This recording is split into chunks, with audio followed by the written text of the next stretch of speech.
धाकड़ खबर, बेखौफसुमा बेबाक अंदाज।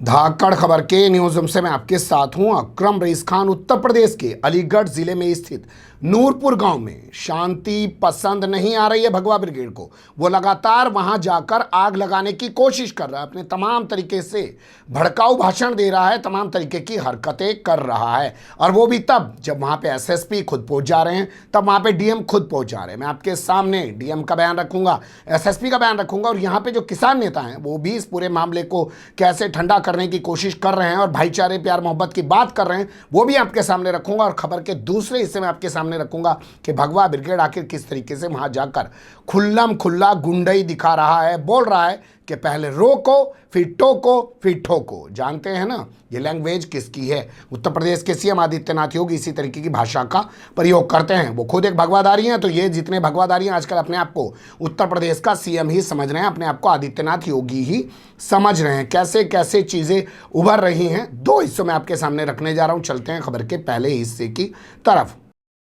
खबर के पहले हिस्से में मैं चाहता हूं कि आप इस बात पर गौर करें कि यहाँ के जो डीएम हैं चंद्र प्रकाश सिंह, वो मौके पर पहुंचे, पत्रकारों ने उनसे बात की और वो किस तरीके की बातें बता रहे हैं कि उन्होंने एसडीएम को जिम्मेदारी दे दी है, वो यहाँ शांति समिति बना ले, गांव वाले शांत हैं, अब उनको कोई दिक्कत नहीं है। 11 नेम्ड आरोपियों में से 5 लोग गिरफ्तार कर लिए गए हैं। सुन लीजिए डीएम की जबानी।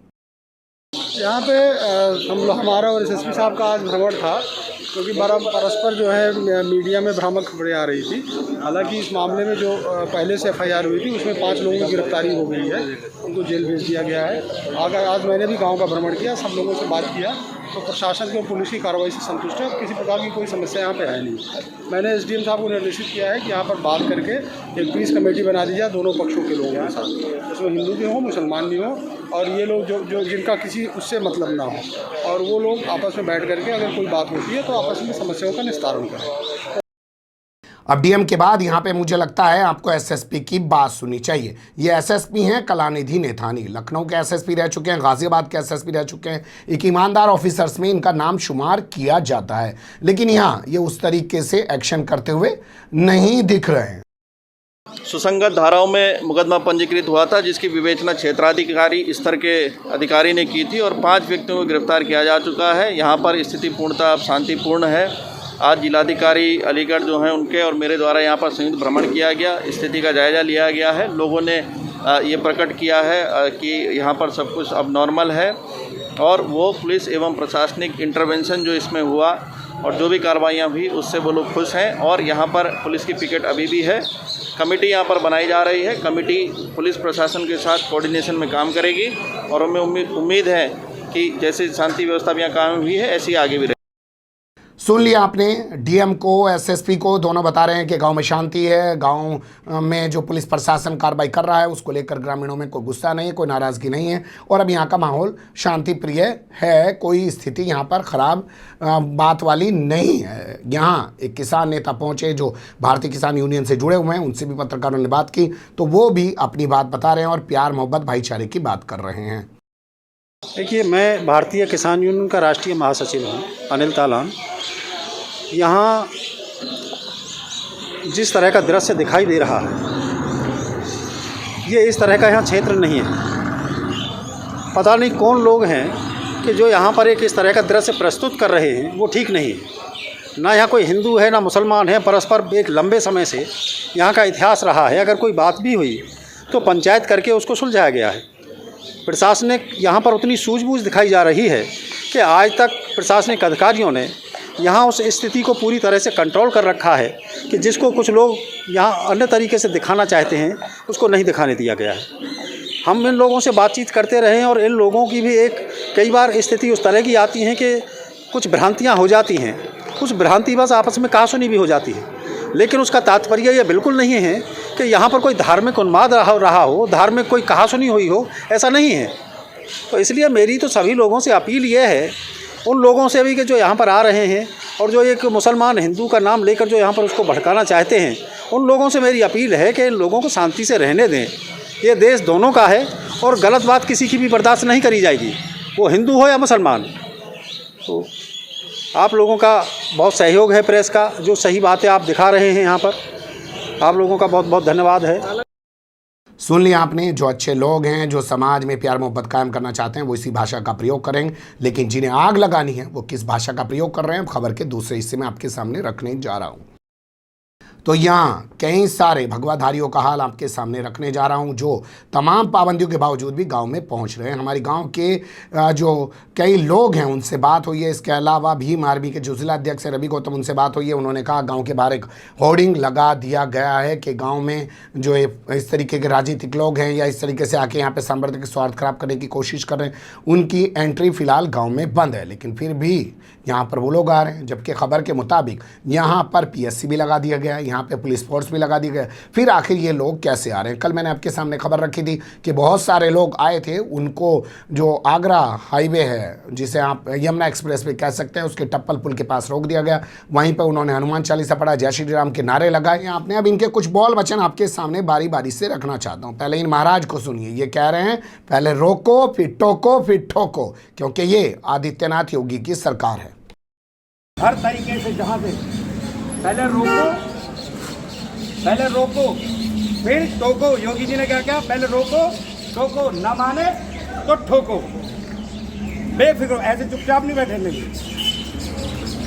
मतलब योगी सरकार में किसी की तरफदारी नहीं कर रहा, लेकिन अभी भी ये हुआ तो फिर क्या? बिल्कुल सही बात। अगर जो कोई बदतमीजी, कोई बहन बेटी को छेड़ेगा, जैसे मेवात में काम करा ऐसे ही करेंगे, छोड़ेंगे नहीं जिंदा बिल्कुल भी किसी प्रकार से भी। और हर तरीके से तन मन धन और धन से भी साथ रहेंगे आप लोगों के। सुन लिया आपने। यहाँ से आगे बढ़ते हैं, अब दूसरे महाराज का हाल आपके सामने रखते हैं। पता नहीं ये कैसे महाराज हैं, हम भी महाराजों के बीच में रहे हैं और तमाम चीज़ें हमने भी देखे हैं, प्यार मोहब्बत की बातें किया करते थे। ये पता नहीं कहाँ से ऐसे महाराज पैदा हो गए हैं कि सिर्फ इनके मुंह से नफरत ही निकलती है और इन्हें पता है कि हमें इसके ज़रिए ही थोड़ा प्रसिद्धि मिल जाती है, पब्लिसिटी मिल जाती है। इसे धर्म विशेष के खिलाफ हमेशा नफरत ही उगलते रहते हैं। इनकी भाषा भी सुन लीजिए। मैं मौजूदा सरकार महम श्री योगी आदित्यनाथ माननीय मुख्यमंत्री उत्तर प्रदेश सरकार महाराज जी से अनुरोध करता हूं कि इनकी जो जान माल का जो नुकसान हुआ है वो उन्हीं दरिंदों से वसूला जाए जिन दरिंदों ने इस वारदात को किया है। मैं सरकार के पैसे को इनको दिलाना नहीं चाहता, मैं चाहता हूं जिन दरिंदों ने इस कार्य को अंजाम दिया है उन्हीं दरिंदों के द्वारा ये मुआवजा भी इन लोगों को दिलवाया जाए। दूसरा, देखिए ये भारतवर्ष है, नया भारतवर्ष है, सनातन भारतवर्ष है, तो जिन जिहादियों की मानसिकताएं गलत हैं और ऐसे जहां हमारे हिंदुओं की क्वांटिटी कम है और वो लोग सोचते हैं कि हिंदुओं को दबाकर मारकर ये सब गतिविधियां करते रहेंगे, तो अपने दिमाग से निकाल दें। और जैसा कि सुप्रीम कोर्ट के माध्यम से भी रोहिंग्या वापस जाने वाले हैं, 1 साल का समय दिया, नहीं जाएंगे तो हम घर से निकाल के भगा देंगे। हम किस लिए हैं फिर? ठीक है, मैं धन्यवाद करता हूँ सुप्रीम कोर्ट महोदय का भी। तो बस मेरा यही विषय है कि इनके साथ जो है कोई प्रताड़ितता ना हो, और बाकी अगर इनके साथ कोई प्रताड़ितता अगर भविष्य में भी होती तो राष्ट्रीय हनुमान दल इनके साथ 24 आवर खड़ा है। सुन लिया आपने इनकी भाषा को, इनके नारों को। तो तमाम तरीके से कोशिश की जा रही है, लेकिन सवाल यही कलानिधि नैथानी की काबिलियत पर कि आखिर ऐसे लोग गांव में पहुंचकर माहौल कब तक ख़राब करते रहेंगे और कब तक आखिर अलीगढ़ का पुलिस प्रशासन इस सारे मामले को मूक दर्शक बन के देखता रहेगा। क्या वाकई में जलने के लिए छोड़ दिया जाएगा नूरपुर को, या नूरपुर की आड़ में आसपास के पूरे इलाके को जो लोग जलाने की कोशिश कर रहे हैं वो जो है कामयाब हो पाएगी? क्योंकि ये लोग दावा कर रहे हैं कि यहाँ के आसपास के लोग तो आ नहीं रहे हैं, वो लोग कहाँ चले गए जो दलितों के उद्धारक बन रहे हैं? नोएडा, गाजियाबाद, दिल्ली, तमाम जगह से लोग आ रहे हैं। इनकी ज़बानी सुन लीजिए। आप लोग कौन से समाज के लोग हैं? दलित समाज के लोग हैं। मैं ऐसे जो राजनीति करने वाले लोग हैं, मुझे सोच करके बड़ा वो होता है कि जो दलितों के मसीहा बने फिरते हैं, ऐसे समय में कहाँ चले जाते हैं जब दलित लोग परेशानी में हैं। मैं भी दलित हूँ, ये भी दलित हैं, कर्म से तो सभी दलित हैं, लेकिन वास्तव में राजनीति करने वाले लोग उस समय कहाँ इंस्पेक्टर साहब चले जाते हैं, उस समय कहाँ चले जाते हैं? आप मुझे बताइए, दिल्ली से अध्यक्ष जी वहाँ से भाग कर के आए, गाजियाबाद से, मेरठ से, नोएडा से सारे लोग, और ये काम केवल इसीलिए कि ये व्यवस्था बनी रहे। तो आप अंदाज़ा लगा सकते हैं कि नोएडा, गाजियाबाद, दिल्ली, तमाम जगह से लोग आ रहे हैं। आखिर क्यों आ रहे हैं? आ रहे हैं या उनको आने दिया जा रहा है या बुलाया जा रहा है या भेजा जा रहा है, ये सब आप तय कीजिएगा। लेकिन कुल मिला के लगता यही है कि नूरपुर में जो मामला है उसको फ़िलहाल ये लोग शांत नहीं होने देना चाहते हैं। मामला आप जानते हैं, ज़्यादा बताने की ज़रूरत नहीं है। बने रहिएगा हक्कड़ खबर के साथ। फिलहाल कमेंट्स के रूप में आप लोग अपनी राय दे सकते हैं, खबर को लाइक कर सकते हैं, चैनल को सब्सक्राइब कर सकते हैं और ज़्यादा से ज़्यादा हमारी खबरों को शेयर कर सकते हैं। फिर ऐसे ही किसी सुलगते हुए या उलझते मुद्दे लेकर मैं आपके सामने हूँगा हाजिर। फिलहाल अभी मुझे दें इजाज़त।